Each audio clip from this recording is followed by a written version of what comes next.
Ladies and gentlemen, boys and girls, children of all ages, welcome to Robert Sports Show. I'm your host, Robert. All right, a little pro wrestling topic video here. The WWE releases and then AEW roster.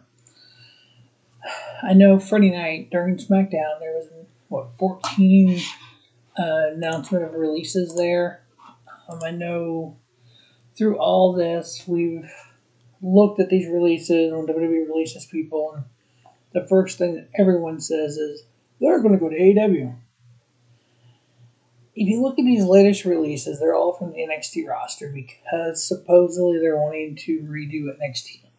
They're wanting to change it to back like it was. You know, the releases were Bobby Fish, Mercedes Martinez, Leon Ruff, Tyler Rust, who is actually in a faction, the Diamond Mine. We'll see how that works. Bronson Reed, Jake Atlas, Ari Starling, Connor Reeves, Zechariah Smith, never heard of him, Asher Haley. Some of these surprise me, but some of they don't.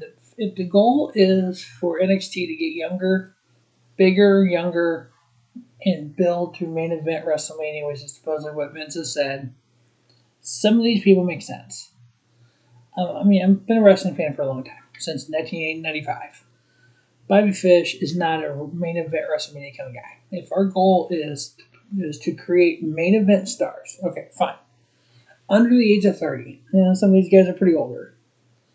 Of the guys that got released, somebody that could say, hey, I could see this guy in the main event. It's Bronson Reed. If we can put Bam Bam Bigelow in the main event, Bronson Reed can be there because he's the same kind of wrestler to me. I've watched all the WrestleManias. I've seen Bam Bam Bigelow. I've seen some of these guys like that. The athletic big man. Supposedly they don't want short people. Well, I get it. Leon Ruff, Tyler Rust, Jake Atlas, Ari Starling. Yeah, they're a little shorter. But I don't want all these guys in the WWE. There's no reason to it. And everybody talks about the big names, the Rusevs, the Andrades, the Aleister Blacks or Malachi Black. I'm going to refer to people as either the name that I know them as or as their WWE name. So, if you hear Alex Zane, that's Arlie Starling. But yeah, it's just like if you look at these 110 releases over the last 2 years, 11 people have gone to AEW and 12 have gone to Impact. 3 have gone to Ring of Honor. Rusev, Dash Wilder, and where's he at? Scott Dawson, the Revival, or FTR. Ty Conte, Luke Harper, who unfortunately has passed away. Cesar Bononi, Big Show as an announcer, Aleister Black, Andrade, and then lately Chase Parker and Matt Martell for the 2.0 with the debuting the trios with Daniel Garcia. But if you look at the Impact side of the people they brought in the Good Brothers, Anderson Gallows, Zack Ryder, Deonna Purrazzo, Kurt Hawkins, Heath Slater, Eric Young, Noah Jose, Aiden English, Mickey James, Chelsea Green, Steve Cutler. So it's like, I just hate to hear everyone go, well, they did it just, to give AEW people because AEW needs mainstream people. And I seen one thing that said, which was one of the dumbest things I've ever read in my life. It said that the only reason that Vince released all these people was so AEW would sign them so AEW could go broke, go bankrupt, like WCW did. I hate to tell y'all, but one of the main reasons WCW went out of business was because Ted Turner was going through a divorce, and his wife was taking everything, his ex-wife. So if that wouldn't have happened, we don't know what would have happened. Now, of the releases this year, the latest, Bronson Reed, I think he needs to go somewhere. I think he is a great wrestler. I think he can build up and be an indie star because he used to be an indie star. Jake Atlas, I can go back to do stuff in Game Changer Beyond Wrestling. Ari Starling, a.k.a. Alex Zane. He is one of those guys. He's a little bit older. I think he's 39. He is great on the indies. I love seeing him getting a chance with WWE. But it's like, at this point, it's like, dude, go back to New Japan, do stuff New Japan Strong, do stuff for Beyond Wrestling, Game Changer Wrestling. maybe do an impact here, whatever. I mean, you're so talented, this guy is. If you've never seen him before, he can keep doing his thing. Asher Hale, formerly known as Anthony Henry, part with JD Drake as the workhorseman. I watched Anthony Henry's last independent wrestling show. He cut a promo at the end of it as an action wrestling show. It was a heartfelt promo talking about how, we miss the fans and all this.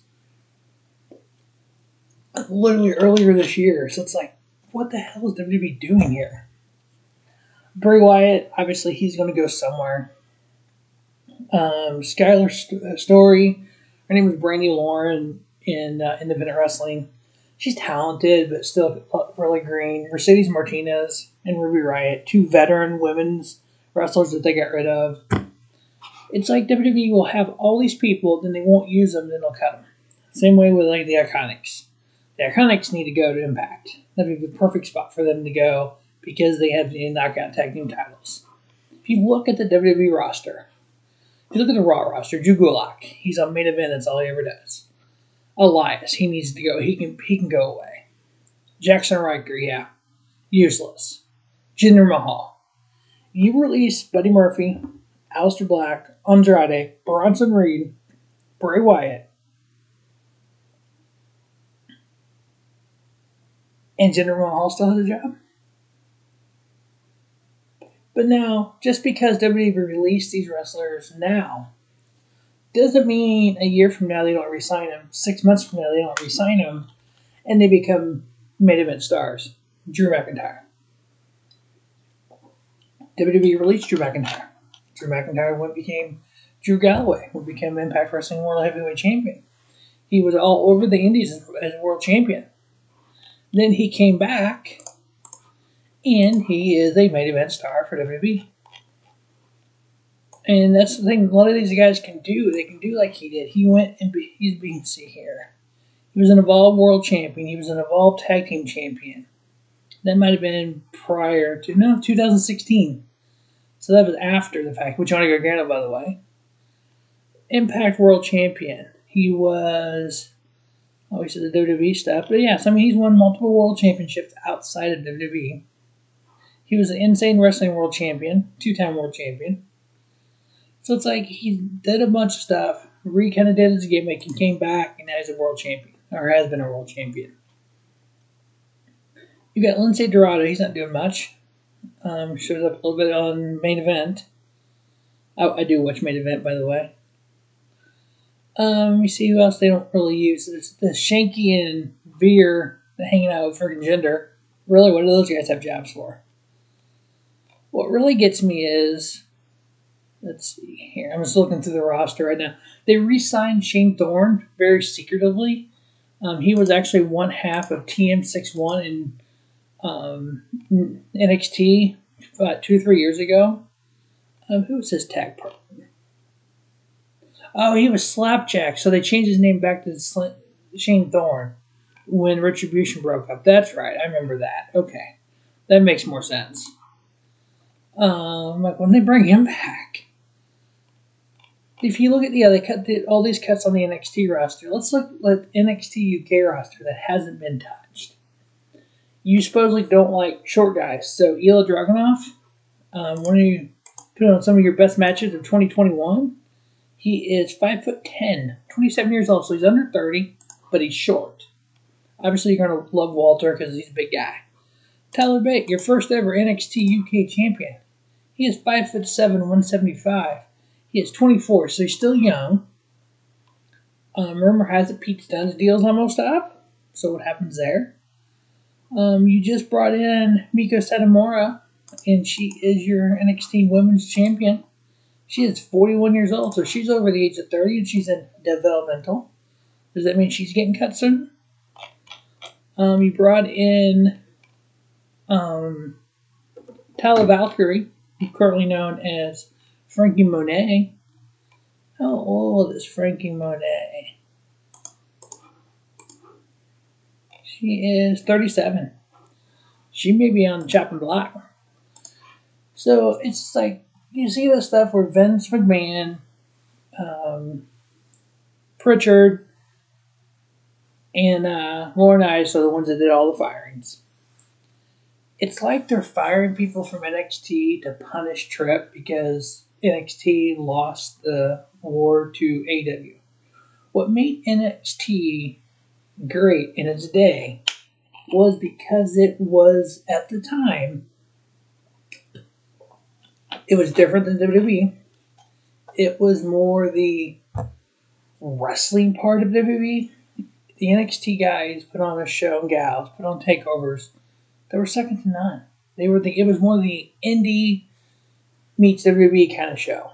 Well, in 2019, we have AEW come along. AEW is taking that. It is the indie promotion that is big time. It is all these indie guys that have taken the next level. And it's letting the wrestlers control their own character, control their own narrative.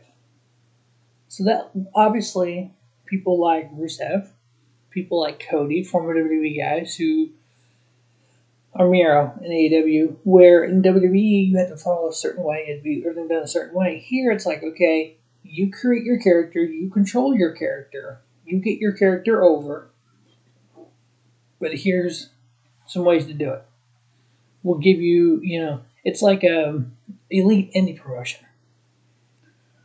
In an independent wrestling show, the wrestlers have to get themselves over. As we've seen Nick Gage on AEW Dynamite. Perfect example. He's gotten himself over in his niche, which is deathmatch wrestling. Now, there was a lot of pushback from that when he was on TNT on AEW. That shouldn't be on national television, blah, blah, blah. It's a niche, just like Lucha Libre. I've talked about that here before. I personally will watch a death match. When I'm watching deathmatch, when I watch the Jericho Nick Gage, millions of people watch that match. It was toned down from what Nick Gage does in GCW, but it had to be toned down because of where it was watched in TNT. I thought it was a good match. I had no problem with that match. The fact that Jericho wanted to do that match kind of makes more sense. NXT has lost its...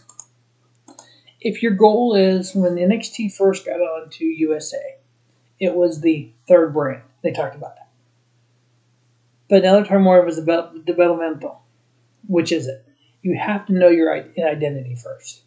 And then you can go ahead and build stars. We talk about one of the things that came out was Vince doesn't want short stars, midgets. Well, one of your best wrestlers in the company is 6 foot tall. His name happens to be Adam Cole, baby. One of your all-time greatest performers in the history of WrestleMania. Oh, what is that guy's name? His nickname is Mr. WrestleMania. He won an Iron Man match at WrestleMania. He's put on some of the best WrestleMania matches in the history of the sport. Oh, goodness, where is he at on this? I think some people refer to him as the Heartbreak Kid. That guy. Let's see how tall that guy is. That they're... oops.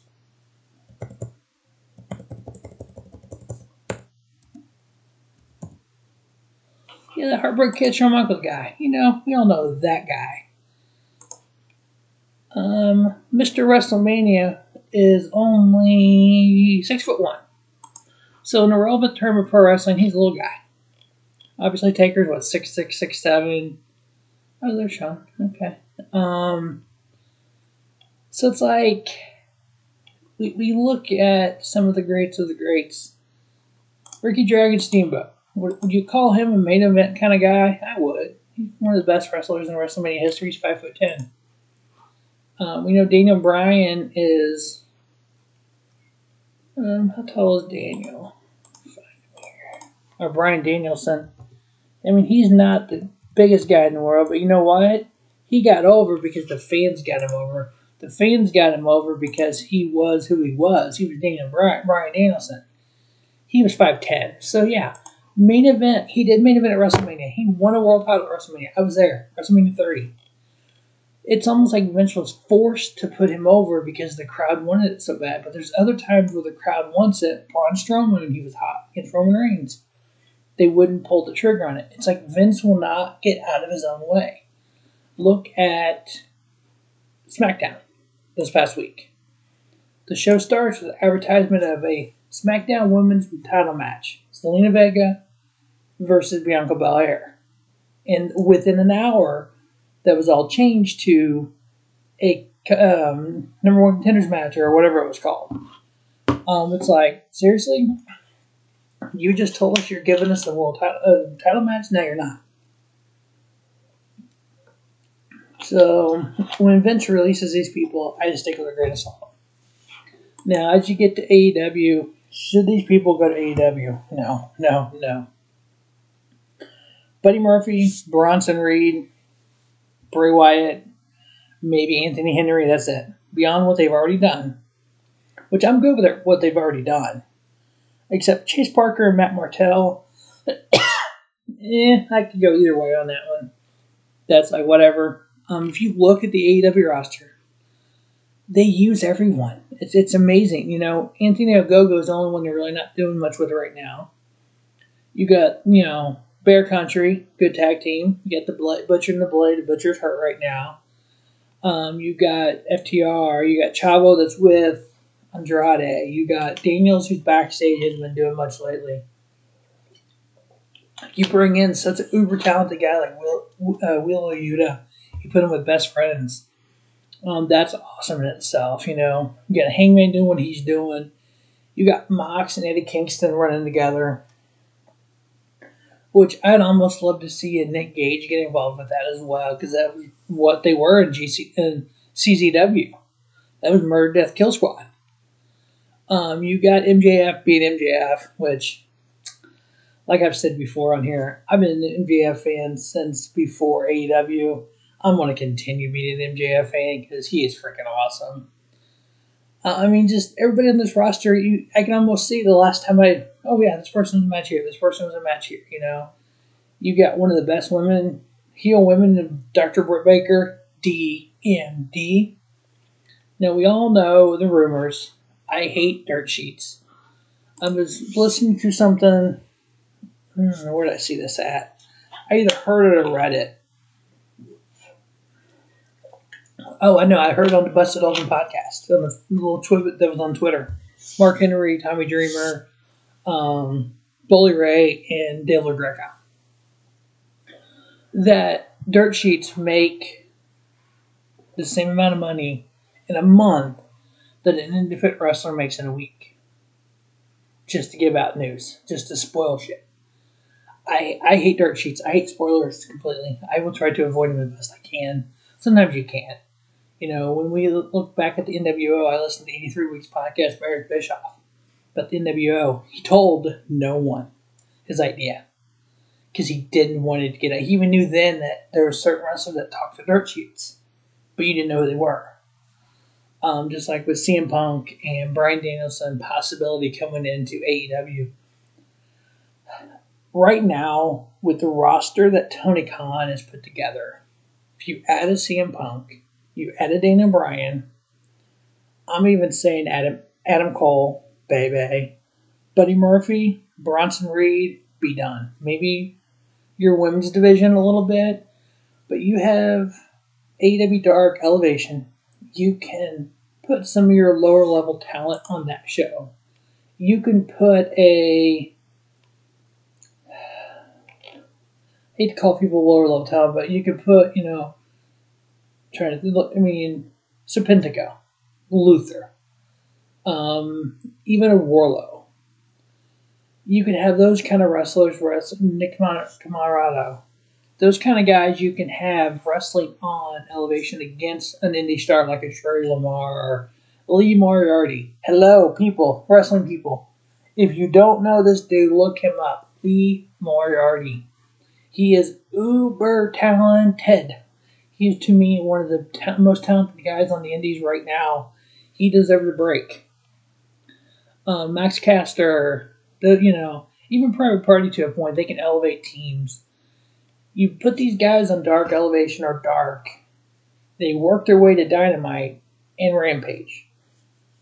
You could almost do not a full-fledged brand split, but a version of a brand split, and have certain wrestlers on Rampage, certain wrestlers on Dynamite, and then maybe do some stuff with them on pay-per-views. You don't need multiple titles. Please don't do that.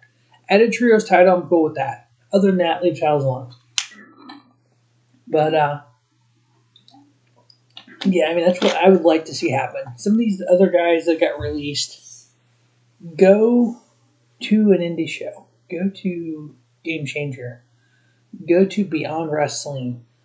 I've watched, in 2021, I've watched shows from 60 different wrestling companies.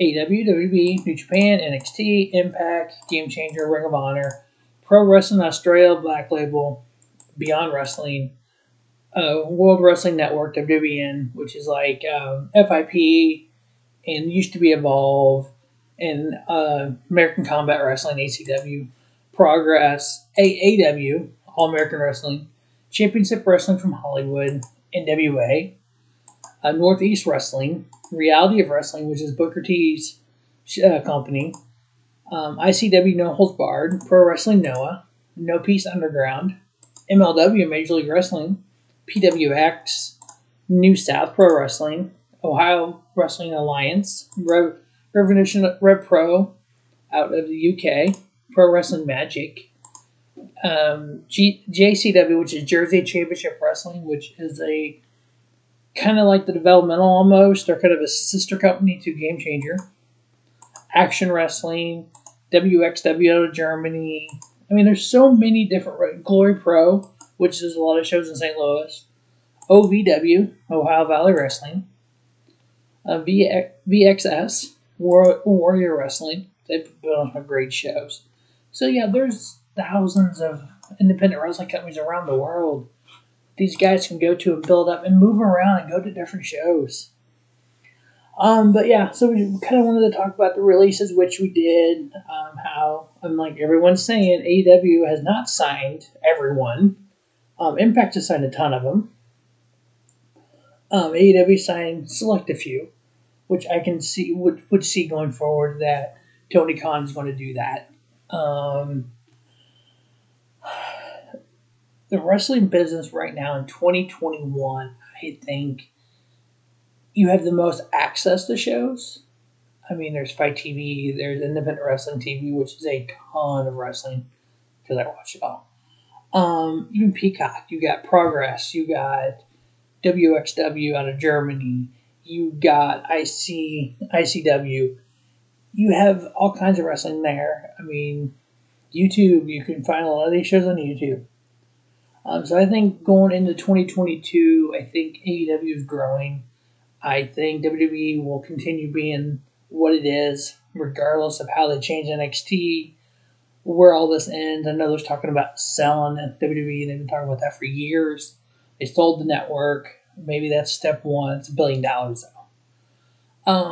What I could see technically happening is if you look at the business, just the business side of it, Vince owns it all. Lock, stock, and barrel, besides what the stockholders have. So a sale could also mean Tripp and Stephanie and Shane buy more of the stock than what Vince has. Basically buys Vince out of what he already owns, because if you inherit it, that's taxed like stupid.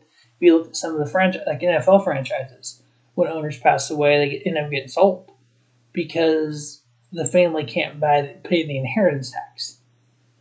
So if WWE is kind of looking to do that, it's like you kind of, I don't say cheapen the product, but you get rid of a lot of dead salary. You redevelop some things, and then you kind of do that. Maybe that's where they're kind of restructuring it to do that kind of deal. I know there's been talk of Disney buying it, which I don't think it'd be the same. I mean, all I know is WWE will always be WWE. Vince will change his mind every 5 minutes. People will still watch. AEW is on the incline up. August 20th, United Center, AEW Rampage, first dance. If we do not end up with CM Punk that night, to me, it'll be a letdown. As much as I don't want to get my hopes up for that to be the case, you can't not build that show the way they build it without it being CM Punk. Just like I was talking Bryan Danielson coming in at the New York show. I think United Center sold out because of CM Punk.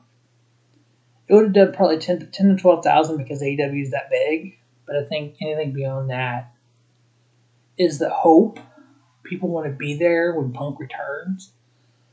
Just all of a sudden you see all these historical promos of him on YouTube when he legit said shit on Raw, the pipe bomb and everything. Can you imagine? Just imagine this for a second. United Center, 9 p.m. Central Standard Time, August 20th, Friday night.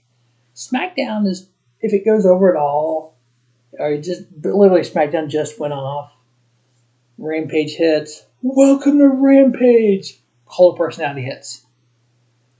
It'll literally blow the roof off of that place. Do you know how many people are going, what? Turn over there.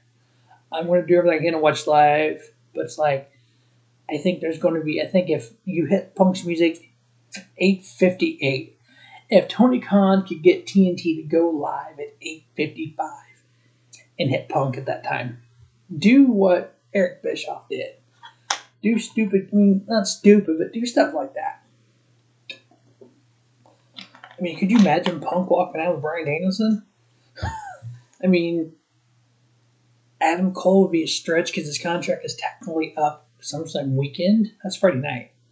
Can you imagine, we get John Cena and Roman Reigns on SummerSlam, Goldberg and Bobby Lashley, and Punk goes on AEW on Friday night? That's on Saturday?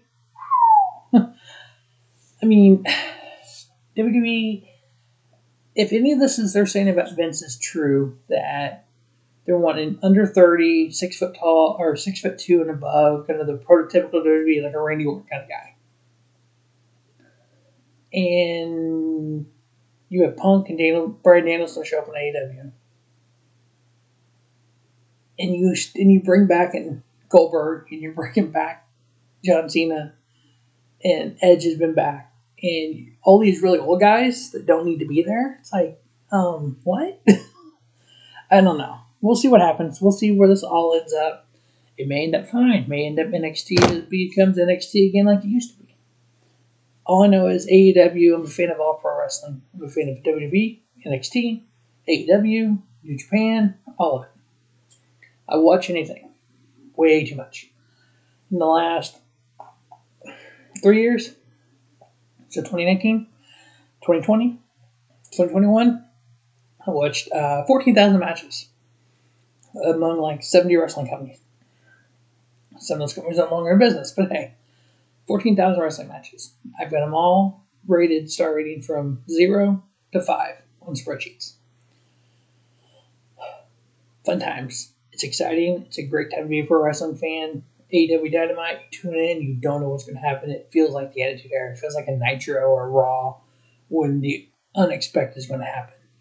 It's like you watch the show with anticipation of something big happening. Then when nothing happens, you're like, oh, hey, that match was pretty good. Well, that match was okay. Well, and in reality, the match maybe was not great, but you were so hyped for something big to happen. You're like, oh.